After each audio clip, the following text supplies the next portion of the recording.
5 wars that were never officially declared. The Second World War is the most widely known war in history. At least that's how it sounds. But did you know that technically the United States was never at war with Japan? The attack on Pearl Harbor was not a declaration of war. Who's an attack? Congress did, however, officially declare war the day after the attack. But Japan had already surrendered by the time this declaration reached them.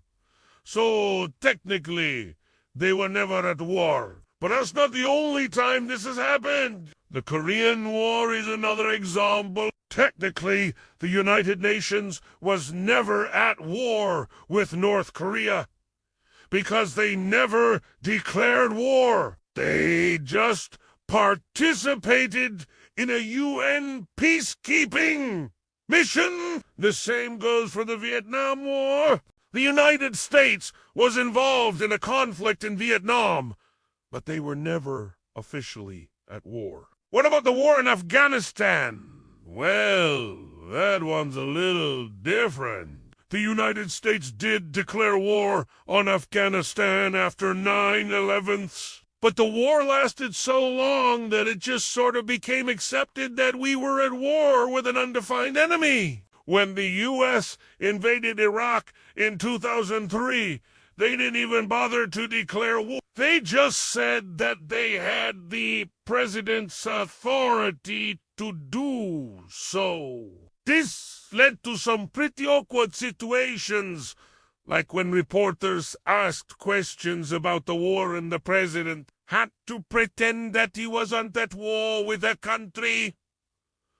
But why don't world leaders just declare war before they go to war? Well, there are actually some benefits to not declaring war. For one, it can be hard to get Congress to declare war. They may want to avoid getting involved in a foreign conflict, so they refuse to declare war. Not declaring war can also avoid international incidents. During the Cold War, both the U.S. and USSR had their fingers on the nuclear button. They were so close to mutually assured destruction that they could have triggered a war accidentally. By not being technically at war, they avoided a lot of those accidents. Do you think any of these wars should have been declared? Let me know in the comments below. Now check out, did you know that the last official Civil War widow just died? Or watch this video instead. I'll see you over there.